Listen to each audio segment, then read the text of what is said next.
रिद्धि, रिद्धि, तुम्हारे पिता।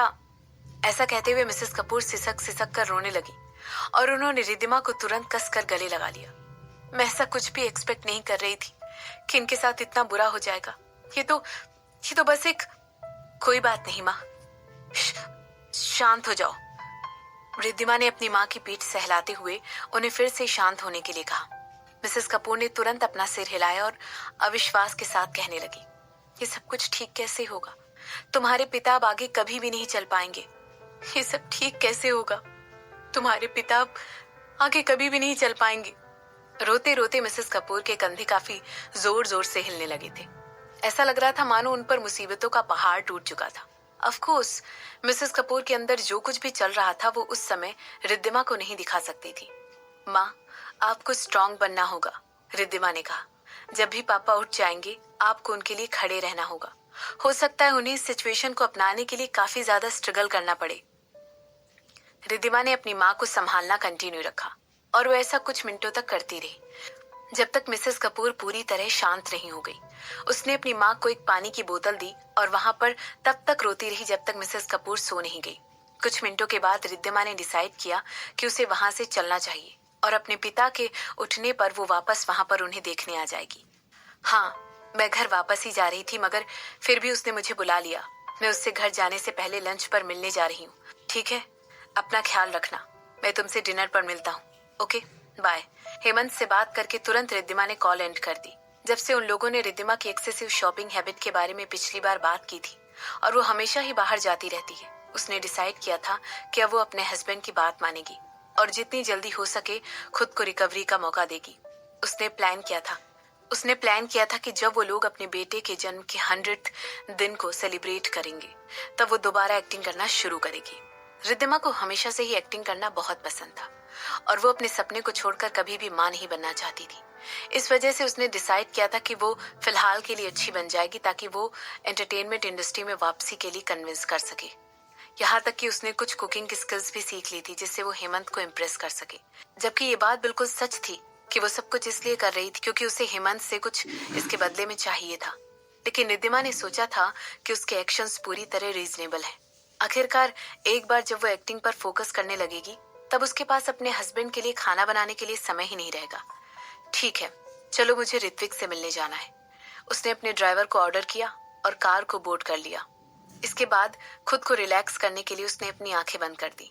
कुछ भी नई चीज सीखना कितना ज्यादा थका देने वाला काम होता है। एक मिनट रुको, मुझे एक बात समझ में नहीं आ रही है। क्या तुम ये कहना चाहते हो कि कपूर इंडस्ट्रीज इसलिए इतने ज्यादा उधार में है क्योंकि उन लोगों ने सिमरन की कंपनी से उधार लिया हुआ है? जैसे ही रिद्धिमा ने अपने भाई के शब्दों को सुना वो अपनी आवाज को और तेज होने से रोक नहीं पाई। हाँ, मुझे भी इस बारे में नहीं पता था। पिताजी ने मुझे एक रात पहले ही जब वो और माँ घर से बाहर निकले थे तब इसके बारे में बताया था। मैं भी ये सुनकर बहुत ज्यादा सरप्राइज हो गया था मगर उन्होंने कहा कि मुझे चिंता करने की कोई जरूरत नहीं क्योंकि हो सकता है मेन वाली कपूर फैमिली यहाँ पर आकर हमारी मदद कर दे। अगर वो उनसे मदद मांगेंगे तो हो सकता है वो हमें मना नहीं करेंगे, ऋत्विक ने कहा। इस समय उसके चेहरे पर जो एक्सप्रेशन थे वो दिखा रहे थे कि उसके लिए और उसकी कंपनी के लिए ये मैटर कितना ज्यादा सीरियस था। आखिर ये सब हुआ कैसे? क्या ये सब कुछ तब हुआ था जब वो उदयपुर वापस नहीं आई थी? क्या उसने हम सबको बेवकूफ बनाया? आपके पिता ने ये सब कैसे होने दिया? रिद्धिमा ने पूछा। वेल, अगर देखा जाए तो सब कुछ शशांक वर्मा की वजह से हुआ है, ऋत्विक ने कहा। शशांक का नाम लेने से ही उसके मुंह का स्वाद बिगड़ गया था और फिर वो रिद्धिमा से आगे कहने लगा। शशांक ने अपनी शोहरत का इस्तेमाल करके और अपने बिजनेस सेंस का इस्तेमाल करके बोर्ड को उसे साइन करने के लिए कन्विंस कर लिया था। पिताजी इस बारे में सिवाय हाँ कहने का और कुछ भी नहीं कर सकते थे। इसके अलावा उस समय उन्हें इस बात के बारे में कुछ भी शक नहीं हो रहा था कि इसलिए उन्होंने भी इसके लिए हामी भर दी थी। इसके बाद उन्हें अभी कुछ हफ्तों पहले इसके बारे में पूरी सच्चाई पता चली है। उन्होंने सिमरन से भी इसके बारे में बात करने की कोशिश की लेकिन उसने साफ साफ इनकार कर दिया। यहाँ तक कि उसने उन्हें अपने सामने भीख मांगने के लिए भी कहा। ऋत्विक ने ऐसा कहते हुए डिसाइड कर लिया था कि वो इन सब बातों में ऐसी डिटेल्स में मेंशन कर देगा जो उसके पिता ने उसे कभी नहीं कही थी। क्या उसकी हिम्मत कैसे हुई? जैसा कि ऋत्विक ने एक्सपेक्ट किया था, रिद्धिमा के चेहरे पर गुस्से वाले एक्सप्रेशन पूरी तरह छा गए थे। उसकी हिम्मत कैसे हुई ऐसा करने की? तुम्हें पता है, मैं उस औरत से मिलने जाऊंगी। वो औरत आजकल बहुत ज्यादा हवा में उड़ने लगी है। और ऐसा सिर्फ और सिर्फ उसके हस्बैंड की वजह से हुआ है, और कुछ भी नहीं है सिवाय एक बस भी करो, ऋत्विक ने उसे बीच में ही रोकते हुए कहा। शांत हो जाओ और मेरी बात सुनो। जैसे ही ऋत्विक ने देखा कि उसकी बहन उसके कहने पर शांत हो गई है, उसने तुरंत अपनी बात को कंटिन्यू करते हुए कहा, कपूर यहाँ पर आ रहे हैं। मैं नहीं चाहता हूँ कि पिताजी के एक्सीडेंट की खबर सुनकर उनका यहाँ आने का प्लान कैंसिल हो जाए। तो क्या तुम उनका यहाँ पर आना कैंसिल नहीं कर सकते हो? रिद्धिमा ने पूछा। मिस्टर कपूर, जो कि उदयपुर वाली कपूर फैमिली के वारिस थे, वो इस समय ऐसी कंडीशन में नहीं थे कि अपने गेस्ट को एंटरटेन कर सके। इसीलिए रिद्धिमा इस बात को लेकर पूरी तरह श्योर थी कि ऋत्विक उन मेहमानों को स्पेन से आने के लिए मना कर देगा और इस मीटिंग को पोस्टपोन कर देगा। मैं कपूर खानदान का फ्यूचर वारिस हूँ, ऋत्विक ने डिक्लेयर करते हुए कहा। मैं चाहता हूँ कि तुम मेरे गेम को एक लेवल आगे लेकर जाओ और हमारे खानदान की बड़ी बनो। एक बार पिताजी उठ जाते हैं तो मैं उनसे कहकर वो पोजीशन खुद के लिए ट्रांसफर करवा लूंगा। जैसे ही ऋत्विक ने ऐसा कहा, तुरंत रिद्धिमा की आईब्रो उठ गई। उसके भाई की बात में दम तो था, लेकिन रिद्धिमा को अपने भाई की होशियारी और काबिलियत के बारे में तब से पता था जब से वो लोग बच्चे हुआ करते थे। रिद्धिमा को अच्छी तरह पता था कि उसके लोगों को मैनेज करने की काबिलियत उनके पिता जैसी अच्छी नहीं थी। ऋत्विक अभी उनके पिता की जगह लेने के लिए रेडी नहीं था और उसे इस बात का पूरा यकीन था। तुम क्या करने की प्लानिंग कर रहे हो? रिद्धिमा ने पूछा। वेल, मैं चाहता हूँ कि मैं उन लोगों से मदद मांगूंगा जो भी लोग स्पेन से आ रहे हैं और वो बहुत ज्यादा इन्फ्लुएंस देखते हैं, और मुझे इस बात का यकीन है कि वो हमारी मदद जरूर करेंगे, ऋत्विक ने बड़े कॉन्फिडेंस के साथ कहा। और बस इतना ही? रिद्धिमा ने कहा। वेल, मैंने तुमसे यहाँ पर मुझसे मिलने आने के लिए इसलिए कहा था क्योंकि मैं चाहता था कि तुम ये बात हेमंत को भी बता दो, ऋत्विक ने कहा। मैं चाहता हूँ कि हम तीनों उस चालबाज औरत के खिलाफ एक टीम बनकर काम करें। एक टीम? तुम्हारे कहने का मतलब है हम मेन वाली कपूर फैमिली और हेमंत एक टीम बनाकर सिमरन के खिलाफ साजिश रचे? रिद्धिमा ने पूछा। हाँ, वो तब से हमारी फैमिली पर मुसीबतों का पहाड़ तोड़ रही है और हमें परेशान कर रही है। वो हमें ये दिखाना चाहती थी कि वो कितनी ज्यादा पावरफुल है, और जब से वो उदयपुर वापस आई है तब से वो हमें परेशान ही कर रही है। मुझे पूरा यकीन है स्पेन से जो लोग भी आ रहे हैं वो लोग भी मेरे साथ इस बारे में सेम राय रखेंगे। हमें उसे मजा चखाने के लिए कोई ना कोई तरीका ढूंढना पड़ेगा, ऋत्विक ने कहा। ऋत्विक के दिमाग में ऐसा लग रहा था मानो उसका प्लान बहुत जीनियस है। सिमरन के खिलाफ उन तीनों का एकजुट हो जाना वाकई में एक बहुत ही बोल्ड मूव था। उसे पता था कि इस बात से सिर्फ यही प्रूव हो जाएगा कि सिमरन कितनी ज्यादा पावरफुल हो गई थी। हालांकि रिद्धिमा को इस बात का भी अंदाजा था कि ऋत्विक उसे अकेले नहीं हरा सकता है, उसे अपने साथ और लोगों की भी जरूरत थी, और उसने इस प्लान की शुरुआत कपूर फैमिली को उनकी साइड आकर उनके प्लान में साथ देने के लिए कन्विंस करने के लिए होने वाली थी। भाई और उसके हस्बैंड का क्या? मैंने सुना है वो ब्लैक मार्केट में भी काफी ज्यादा पावरफुल है।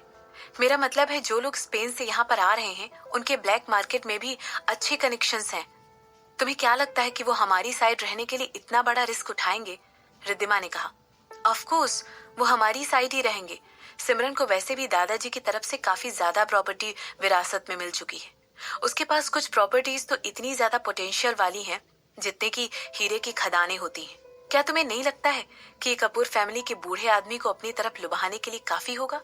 ऋत्विक ने रीजन देते हुए कहा।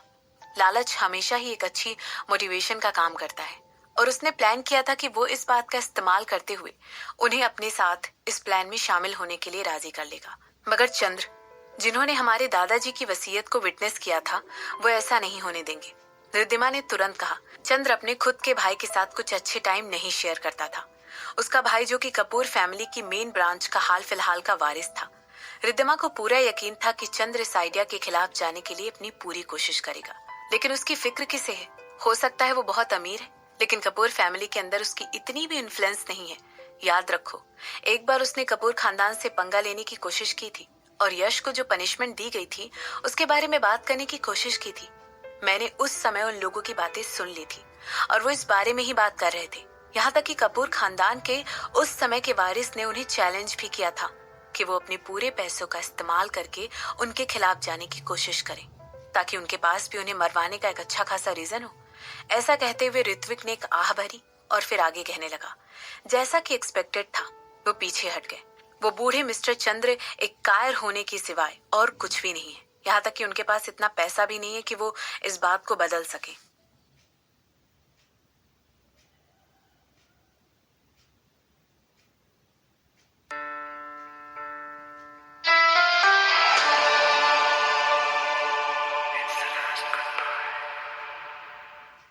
यश कपूर?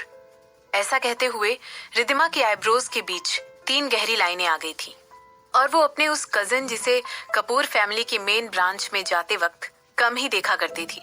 रिद्धिमा हमेशा सोचा करती थी कि यश एक एबनॉर्मल इंसान है, क्योंकि जब भी वो लोग वहां पर जाते थे तो वो कहीं ना कहीं छुप जाता था। यहाँ तक कि वो फैमिली के बैंक्वेट हॉल में भी उन्हें कभी ज्वाइन नहीं करता था। मुझे तो ठीक से याद भी नहीं है कि वो किस तरह दिखाई देता है, रिद्धिमा ने अपने भाई से जोर से कहा। ऐसा इसलिए था क्योंकि वो बीमार था, या फिर यही वो बात थी जो कम से कम जोया आंटी हमें बताया करती थी। मुझे यकीन नहीं है कि तुम्हें वो याद भी है या नहीं, मगर वो चुपचाप रहने वाला छोटा सा बच्चा था जिसे और लोगों से बात करना बिल्कुल पसंद नहीं था। हाल फिलहाल में मैंने सुना है कि वो एक्टिंग में अपना करियर परस्यू कर रहा है, मगर पता नहीं किस वजह से वो मेकअप और प्रोस्थेटिक यूज करके अपनी सच्ची अपीयरेंस छुपाकर फिल्मों में रोल लेता है। मेरा मानना ये है कि ये जोया आंटी का आइडिया था, जिससे वो अपनी सेफ्टी बनाकर चल सकता है, मगर ये सिर्फ मेरी सोच है, ऋत्विक ने एक्सप्लेन किया। ओह, रिद्धिमा ने अपना सर हिलाकर कहा। तब तो फिर जब तुम कह रहे हो कि यश किसी काम का नहीं है, मुझे लगता है उसे तुम्हारे प्लान के साथ अग्री होना पड़ेगा। आखिरकार हम एक फैमिली ही तो हैं और हमें एक साथ मिलकर ही सिमरन के खिलाफ काम करना चाहिए। और मैं एक्चुअली बहुत ज्यादा कॉन्फिडेंट हूँ कि वो लोग हमारी मदद जरूर करेंगे, खासकर तब जब हम उन्हें सिचुएशन पूरी तरह एक्सप्लेन कर देंगे। तुम बिल्कुल सही कह रही हो। मुझे अच्छी तरह याद है कि जोया आंटी उसके फेस के बारे में कितनी ज्यादा चिंता करती थी। मुझे लगता है वो सिमरन को हमें बर्बाद करने नहीं देगा और स्पेन में अपनी रेपुटेशन को बर्बाद करने का रिस्क भी नहीं लेगा, ऋत्विक ने रीजन देते हुए कहा। इस समय सिमरन के चेहरे पर एक हिंट ऑफ एक्सप्रेशन भी नहीं था और वो घूरकर अपने सरप्राइज विजिटर की तरफ देख रही थी। वो यश था और वो पिछली बार से जब सिमरन उससे मिली थी तब से लेकर अभी तक काफी बदला हुआ लग रहा था। तुम मुझे नर्वस कर रही हो, यश ने कन्फेस करते हुए कहा और उसके बाद सिमरन की तरफ घूरकर देखते हुए जमीन की तरफ देखने लगा। तुम यहाँ पर क्यों आए हो? मेरे घर पर? सिमरन ने पूछा और ऐसा पूछते हुए अपने हाथों को क्रॉस करके अपने चेस्ट पर रख लिया। कल जब उसने यश को देखा था तो उसके चेहरे पर सिवाय कॉन्फिडेंस के और कुछ नहीं दिखाई दे रहा था। जो कुछ भी उसने कहा था या किया था उसमें जरा सा भी नर्वसनेस नहीं दिख रही थी। वो बिहेवियर उस बिहेवियर से बिल्कुल अलग था जो उसने उस वक्त दिखाया था जब सिमरन उससे पहली मिली थी। सिमरन तुरंत सोचने लगी कि मनमीत यश के बारे में बिल्कुल सही कह रहा था। यश को वाकई में कोई प्रॉब्लम तो जरूर थी। सिमरन को पता था कि किसी भी तरह का अत्याचार एक इंसान की मेंटल हेल्थ को पूरी तरह डैमेज कर सकता है। हालांकि जो भी इन्वेस्टिगेशन अभी तक यश को लेकर किए गए थे उसके बारे में कोई भी डायग्नोसिस निकल कर सामने नहीं आया था। वो नहीं चाहती थी कि वो इस बात को लेकर किसी भी तरह की कोई अटकलें लगाए और उस पर बिना किसी सबूत के तरस खाए। मुझे तुम्हारी मदद चाहिए, धीरे से ऐसा कहते हुए उसने तुरंत शशांक की तरफ देखा जो सिमरन के बिल्कुल बगल में बैठा हुआ था। इसके अलावा शशांक के साथ वो आदमी भी था जिससे वो उस दिन एलिवेटर पर भी मिल चुका था। ये आदमी बहुत हद तक शशांक का राइट हैंड मैन था। मनमीत जिसे उदयपुर में एक बहुत ही अच्छी मूर्तिकार के नाम से जाना जाता था और उसकी कलाएं बहुत ही ज्यादा अलग थी। मेरी हेल्प है? मेरे हस्बैंड की हेल्प? सिमरन ने पूछा। ऑफ कोर्स उसने ये बात बिल्कुल भी मिस नहीं की थी कि यश ने सिमरन के अलावा शशांक को भी देखा था। तुम्हारी? मुझे पता है अगर तुम मेरी मदद करोगी तो वो भी मेरी मदद करेगा, यश ने जवाब देते हुए बातों बातों में ही सिमरन और शशांक के रिश्ते को अंडरस्टैंड कर लिया था। शशांक वाकई में उसकी बहन को खतरों से अकेले लड़ने के लिए कभी नहीं भेजेगा। उसे यकीन था कि अगर एक बार सिमरन ने उसे हेल्प करने के लिए डिसाइड कर लिया तो फिर शशांक भी उसे प्रोटेक्ट करने के लिए उसे ज्वाइन कर लेगा। और मैं तुम्हारी मदद क्यों करूं? तुमने सिर्फ मुझसे झूठ बोलने के अलावा कुछ भी नहीं किया है। ऐसा कहते हुए सिमरन ने उस आदमी से एक सवाल पूछा जो कि इस समय या तो सफेद रंग की विग पहनकर उसके सामने खड़ा हुआ था या फिर उसने अपने बाल सफेद रंग के कर लिए थे। मैंने झूठ नहीं बोला था, मैंने कुछ इन्फॉर्मेशन तुमसे छुपा ली थी और ये झूठ बोलना नहीं होता है, यश ने कहा। तो क्या इसे बातें छुपाकर झूठ बोलना नहीं कहते हैं? सिमरन ने पूछा। सच छुपाना भी इस बात को दर्शाता है कि मैंने तुम्हें दर्द और एम्बेरसमेंट से बचाने के लिए झूठ बोला था। इसे इस तरह समझ लो कि ये एक सफेद झूठ है जो किसी की फीलिंग को प्रोटेक्ट करने के लिए बोला गया है। मैं जानता हूँ मैं स्ट्रेट फॉरवर्ड नहीं था, मगर मैंने तुमसे बातें छुपाकर कोई भी इम्पोर्टेंट इन्फॉर्मेशन बताने से चूक नहीं की है।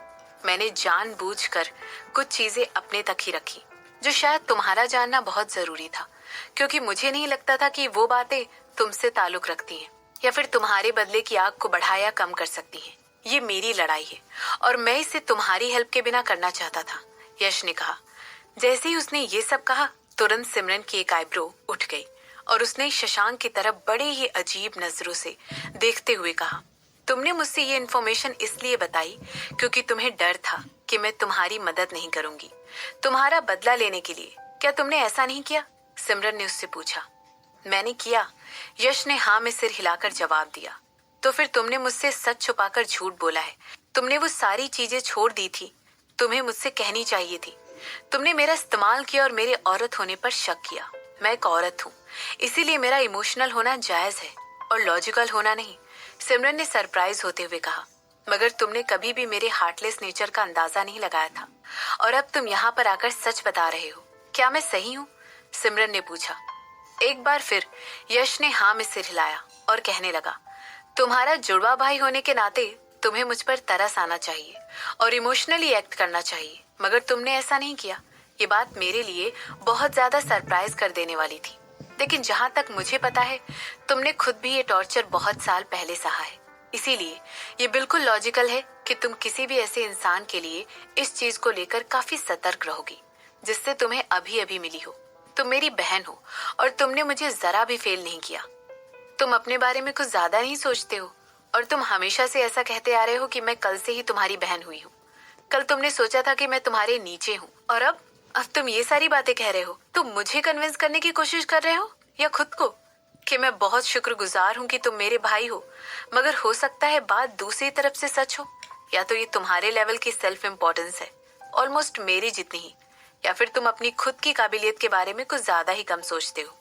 इसीलिए तुम अपने आप को कन्विंस करने की कोशिश कर रहे हो कि तुम मेरे बराबर हो। तुम खुद पर शक कर रहे हो, सिमरन ने कहा। मेरे लॉजिक के अकॉर्डिंग तुम्हारे होने या ना होने से मेरा कोई भी फायदा नहीं है, इसीलिए मुझे तुम्हारी मदद नहीं करनी चाहिए। वाओ!